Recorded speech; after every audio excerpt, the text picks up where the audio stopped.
आप देख रहे हैं न्यूज नाउ 24/7 ताज़ा खबरों के लिए हमारे साथ बने रहें।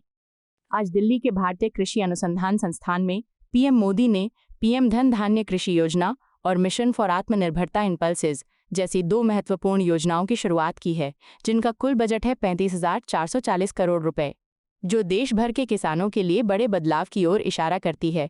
पीएम धन धान्य कृषि योजना के तहत 24,000 करोड़ रुपए की लागत से देश भर के किसानों को फसल उत्पादकता, विविधीकरण, सिंचाई और भंडारण जैसी सुविधाएं दी जाएंगी।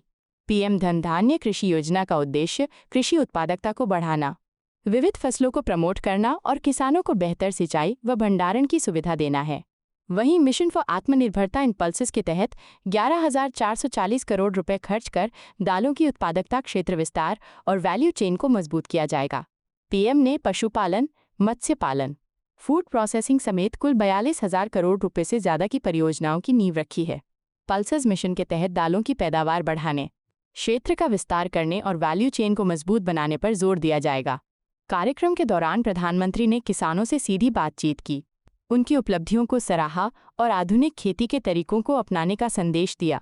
ये योजनाएं किसानों की आय बढ़ाने, नए रोजगार सृजित करने और भारत को कृषि उत्पादों में आत्मनिर्भर बनाने की दिशा में मील का पत्थर साबित होंगी। आज 11 अक्टूबर का ये दिन बहुत ही ऐतिहासिक है। आज नया इतिहास रचने वाले मां भारती के दो महान रत्नों की जन्म जयंती है। भारत रत्न श्री जयप्रकाश नारायण जी और भारत रत्न श्री नानाजी देशमुख, ये दोनों ही महान सपूत ग्रामीण भारत की आवाज थे, लोकतंत्र की क्रांति के अगुवा थे, किसानों और गरीबों के कल्याण के लिए समर्पित थे। आज इस ऐतिहासिक दिन देश की आत्मनिर्भरता के लिए, किसानों के कल्याण के लिए दो महत्वपूर्ण नई योजनाओं की शुरुआत हो रही है। पहली, प्रधानमंत्री धन धान्य कृषि योजना और दूसरी दलहन आत्मनिर्भरता मिशन। ये दो योजनाएं भारत के करोड़ों किसानों का भाग्य बदलने का काम करेगी। इन योजनाओं पर भारत सरकार करीब 35,000 करोड़ रुपए से ज्यादा खर्च करने वाली है।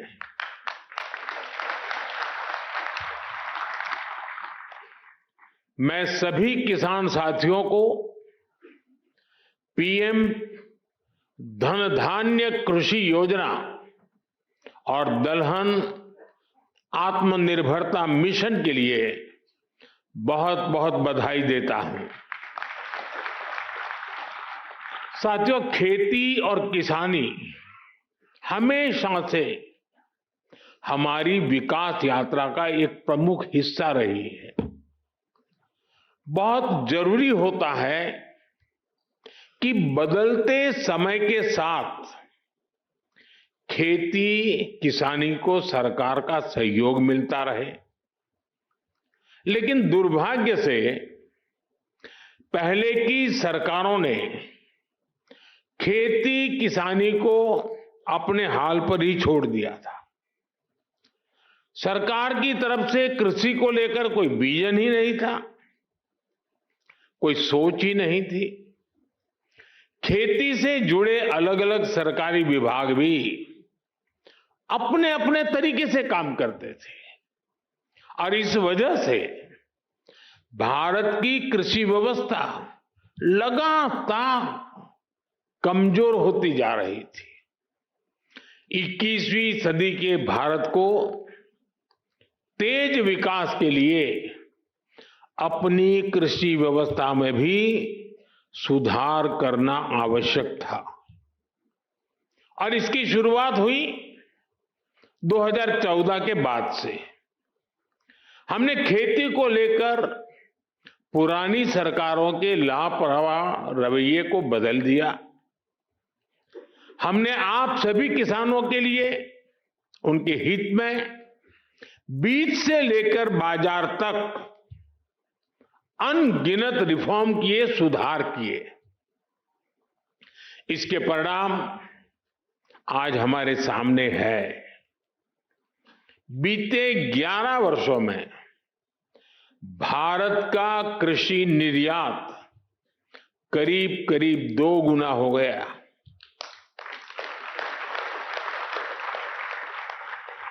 अनाज उत्पादन पहले जो होता था करीब करीब 900 लाख मैट्रिक टन और बढ़ गया। फल और सब्जियों का उत्पादन 640 लाख मैट्रिक टन से ज्यादा बढ़ गया। आज दूध उत्पादन में हम दुनिया में नंबर 1 है। भारत दुनिया का दूसरा बड़ा फिश प्रोड्यूसर है। भारत में शहद उत्पादन भी 2014 की तुलना में 2 गुना हो गया है। अंडे का उत्पादन भी बीते 11 वर्षों में डबल हो गया है। इस दौरान देश में 6 बड़ी फर्टिलाइजर फैक्ट्रियां बनाई गई हैं। 25 करोड़ से ज्यादा सॉइल हेल्थ कार्ड किसानों को मिले हैं। 100 लाख हेक्टेयर में सूक्ष्म सिंचाई की सुविधा पहुंची है। पीएम फसल बीमा योजना से करीब 2 लाख करोड़ रुपए, यह आंकड़ा छोटा नहीं है, 2 लाख करोड़ रुपए क्लेम के रूप में किसानों को मिले हैं। बीते 11 साल में 10,000 से ज्यादा किसान उत्पाद संघ एफपीओज बने हैं।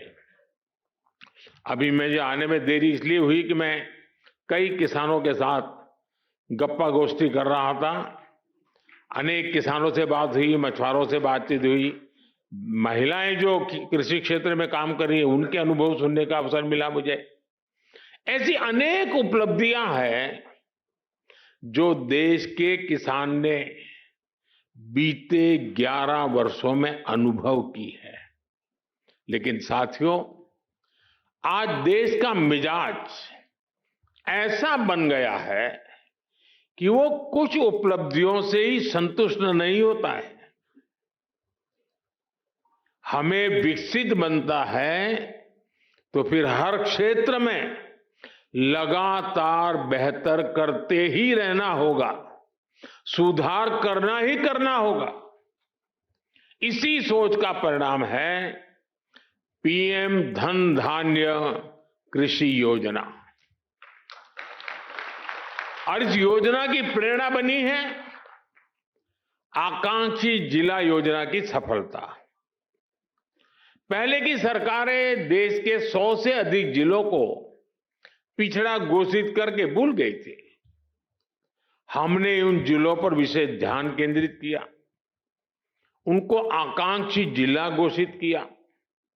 इन जिलों में बदलाव का हमारा मंत्र था कन्वर्जेंस, कोलैबोरेशन और कंपटीशन। यानी पहले हर सरकारी विभाग अलग अलग योजनाओं, जिले के हर नागरिक, सबको जोड़ो, फिर सबका प्रयास के भाव से काम करो और उसके बाद बाकी जिलों के साथ स्वस्थ स्पर्धा करो। इस अप्रोच का फायदा आज दिख रहा है। साथियों, इन 100 से ज्यादा पिछड़े जिलों में, जिसे हम अब एस्पिरेशनल डिस्ट्रिक्ट कहते हैं, अब हम उसको पिछड़े जिले नहीं कहते हैं, 20% बस्तियां ऐसी थी जिन्होंने आजादी के बाद से सड़क ही नहीं देखी थी। आज आकांक्षी जिला योजना की वजह से अब ऐसी ज्यादातर बस्तियों को भी सड़कों से जोड़ा जा चुका है।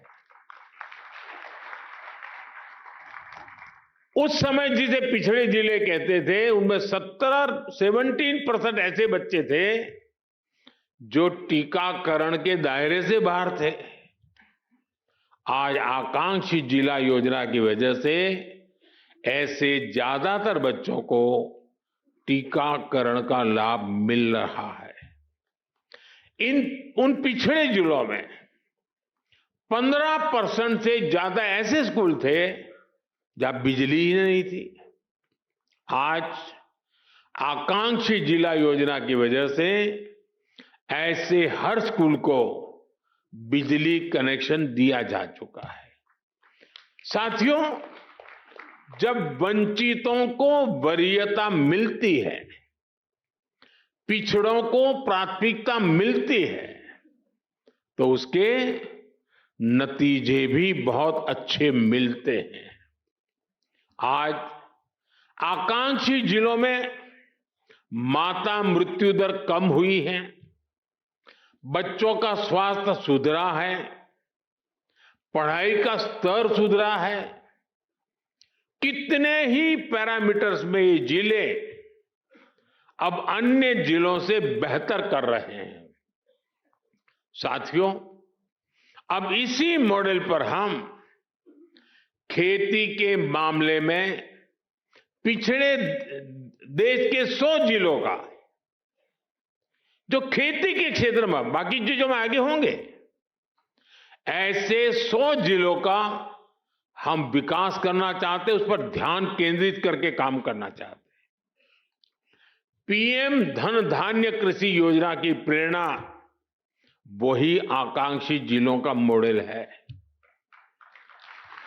इस योजना के लिए 100 जिलों का चयन बहुत सोच समझकर किया गया है।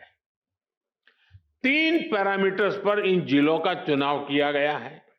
पहला, खेत से कितनी पैदावार होती है।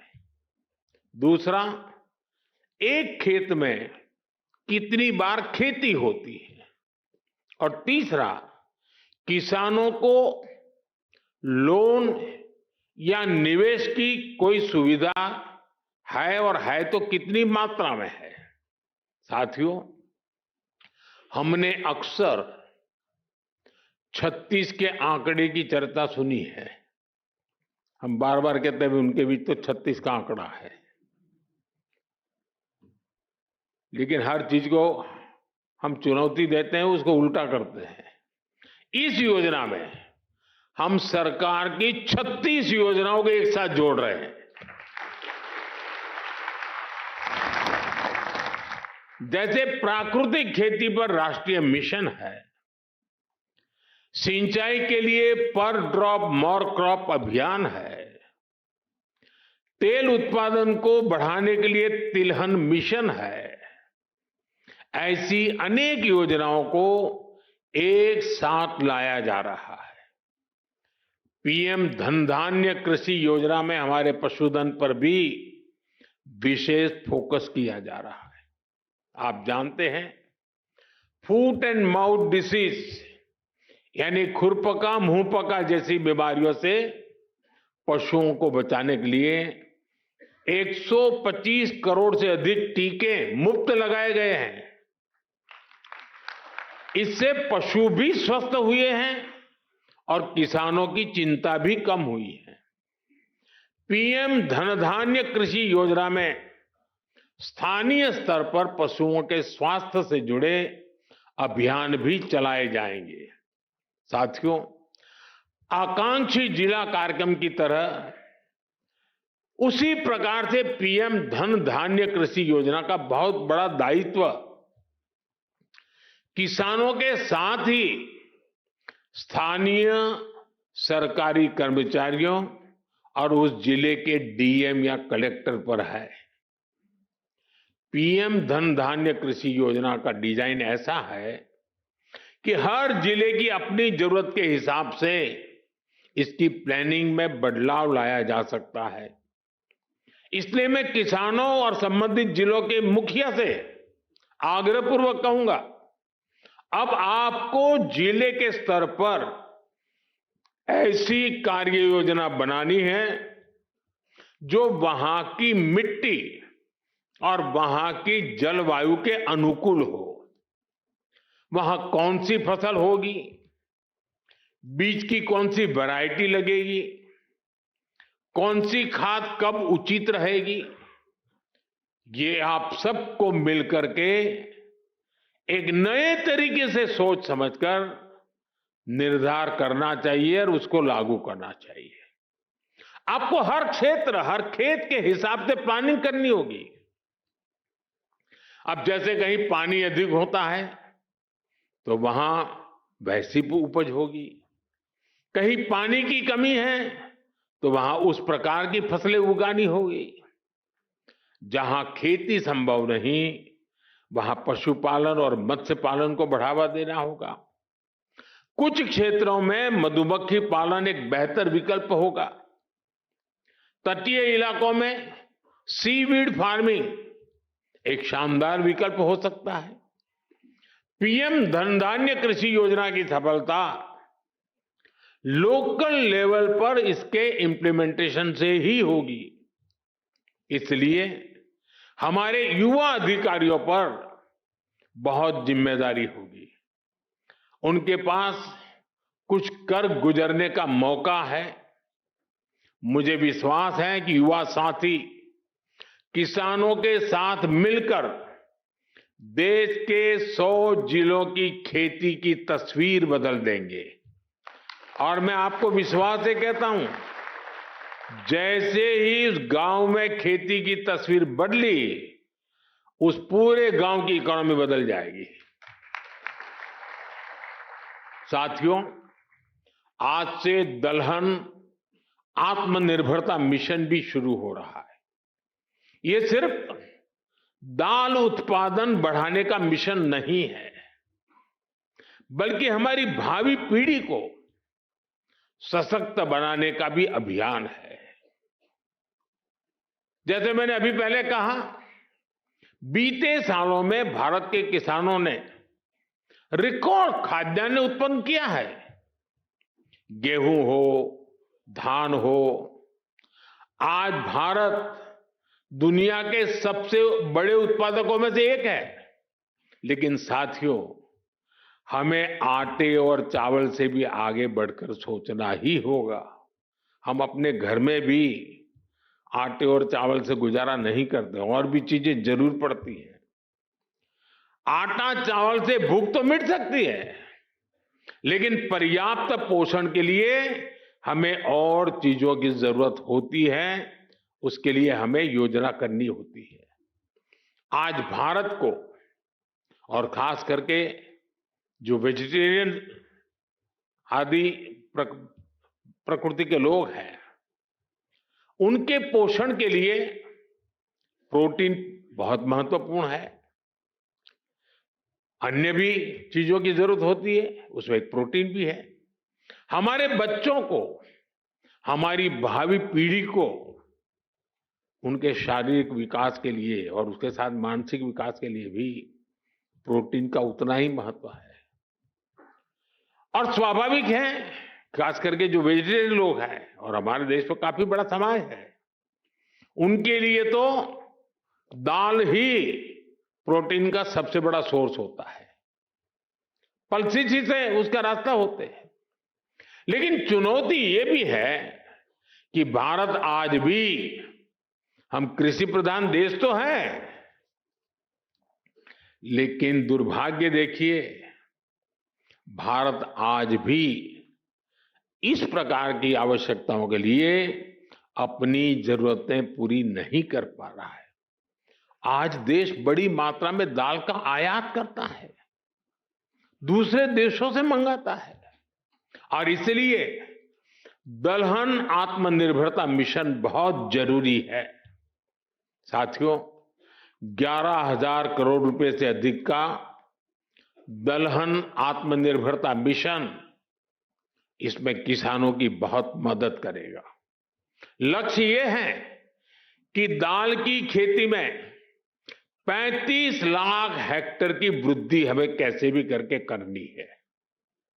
इस मिशन के तहत तूर, उड़द और मसूर दाल की पैदावार बढ़ाई जाएगी। दाल की खरीद की उचित व्यवस्था की जाएगी। इससे देश के करीब 2 करोड़ दाल किसानों को सीधा लाभ होगा। थोड़ी देर पहले कुछ दाल किसानों से मेरी बातचीत हुई और मैंने देखा कि वो आत्मविश्वास से भरे हुए थे, बहुत उत्साहित है और उनका स्वयं का अनुभव पूरा सफल रहा है।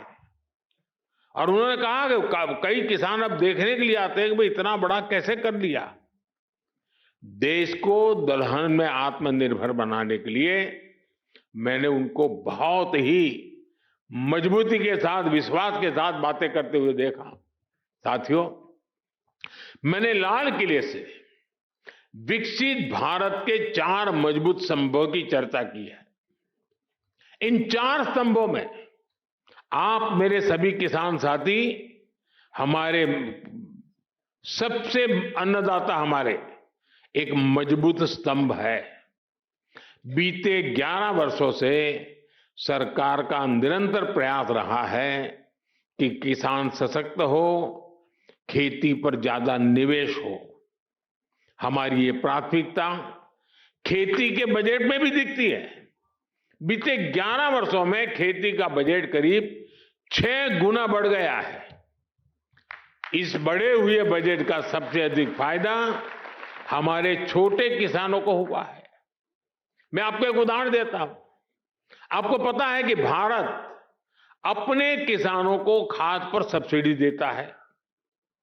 कांग्रेस सरकार ने अपने 10 साल में खाद पर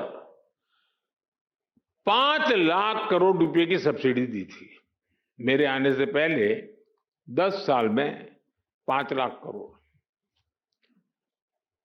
हमारी सरकार ने, भाजपा एनडीए की सरकार ने पिछले 10 साल में खाद में जो सब्सिडी है वो 13 लाख करोड़ रुपए से ज्यादा दी है। साथियों, कांग्रेस सरकार एक साल में खेती पर जितना खर्च करती थी, एक साल में खेती पर जो खर्च होता था, उतना तो बीजेपी एनडीए की सरकार एक बार में पीएम किसान सम्मान निधि के रूप में किसानों के बैंक खाते में जमा कर देते हैं। अब तक 3,75,000 करोड़ रुपए सीधे पीएम किसान सम्मान निधि के आपके बैंक खातों में भेजे जा चुके हैं। साथियों, किसानों की आय बढ़ाने के लिए हमारी सरकार पारंपरिक खेती से भी आगे विकल्प उन्हें दे रही है। इसलिए पशुपालन, मछली पालन, मधुमक्खी पालन भी, उनके पर भी अतिरिक्त आय के लिए बल दिया जा रहा है। इससे छोटे किसानों को, भूमिहीन परिवारों को भी ताकत मिलती है और इसका फायदा देश के किसान उठा रहे हैं। अब जैसे शहद उत्पादन का सेक्टर है, 11 वर्ष पहले जितना शहद भारत में पैदा होता था, आज उसका करीब करीब 2 गुना शहद उत्पादन भारत में होता है। 6-7 साल पहले करीब 450 करोड़ रुपए शहद हम एक्सपोर्ट करते थे, 450 करोड़ रुपए का। लेकिन पिछले साल 1500 करोड़ रुपए से अधिक का शहद विदेशों को निर्यात हुआ है। ये 3 गुना अधिक पैसा हमारे किसानों को ही तो मिला है। साथियों, गांव की समृद्धि और खेती को आधुनिक बनाने में आज हमारी बहनों की भागीदारी निरंतर बढ़ रही है।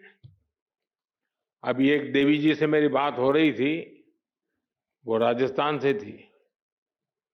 वो अपना स्वयं सहायता समूह से जुड़ी। वो मुझे कह रही है कि आज उनके मेंबर 90,000 है, 90,000। कितना बड़ा काम किया होगा।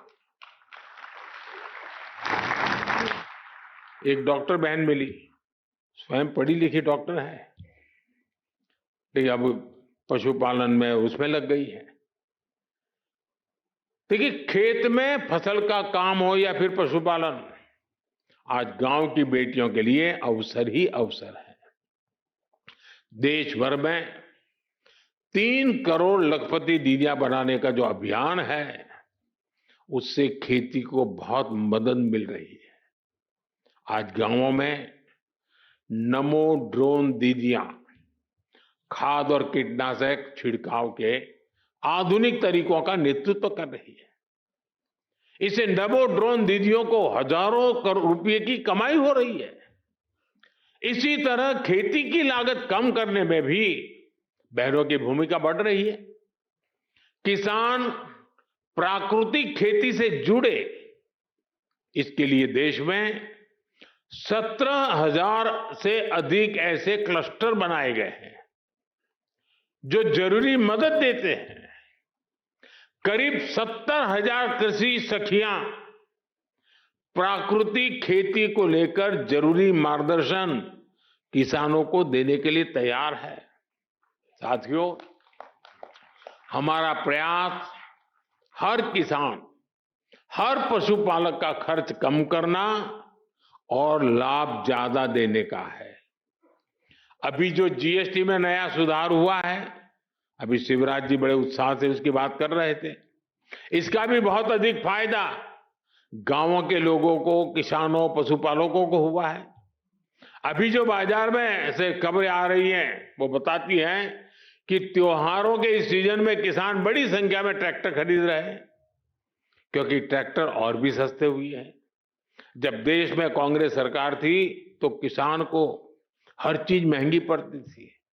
अब ट्रैक्टर ही देखिए, एक ट्रैक्टर पर कांग्रेस की सरकार 70,000 रुपये का टैक्स लेती थी। वहीं जीएसटी में नए सुधार के बाद वही ट्रैक्टर में सीधे करीब 40,000 रुपये सस्ता हो गया है। साथियों, किसानों के उपयोग की बाकी मशीनों पर भी जीएसटी बहुत कम किया गया है। जैसे धान रोपने की मशीन है, उस पर 15,000 रुपये की बचत होगी। इसी तरह पावर टिलर पर 10,000 रुपये की बचत पक्की हो गई है। थ्रेशर पर भी आपको 25,000 रुपये तक की बचत होगी। टपक सिंचाई, फव्वारा सिंचाई से जुड़े उपकरण हो, कटाई मशीन हो, सभी पर जीएसटी में भारी कमी की गई है। साथियों, प्राकृतिक खेती को बल देने वाली जो खाद है, कीटनाशक है, वो भी जीएसटी कम होने से सस्ते हो गए हैं। कुल मिलाकर देखें तो गांव के एक परिवार को डबल बचत हुई है। एक तो रोजमर्रा का सामान सस्ता हुआ है और ऊपर से खेती के उपकरण भी अब कम दाम में मिल रहे हैं। मेरे प्यारे किसान साथियों, आपने आजादी के बाद भारत को अन्न उत्पादन में आत्मनिर्भर बनाया। अब विकसित भारत बनाने में आपकी बहुत बड़ी भूमिका है। एक तरफ हमें आत्मनिर्भर होना ही है, दूसरी तरफ हमें वैश्विक बाजार के लिए भी उत्पादन करना है। अब हमें दुनिया के दरवाजों पर दस्तक देनी है। दोस्तों, हमें ऐसी फसलों पर भी बल देना है जो दुनिया की मंडियों में छा जाए। हमें आयात कम करके ही रहना है और निर्यात बढ़ाने में कोई पीछे नहीं रहना है। पीएम धन धान्य कृषि योजना, दलहन आत्मनिर्भरता मिशन, ये दोनों इसमें बड़ी भूमिका निभाएंगे। आज इस महत्वपूर्ण अवसर पर एक बार फिर इन योजनाओं के लिए मेरे किसान भाई बहनों को मैं अनेक अनेक शुभकामनाएं देता हूं। आपको आने वाली दिवाली के पर्व की भी बहुत बहुत शुभकामनाएं देता हूं। बहुत बहुत धन्यवाद। आपको यह वीडियो पसंद आया हो तो इसे लाइक करें, हमारे चैनल को सब्सक्राइब करें।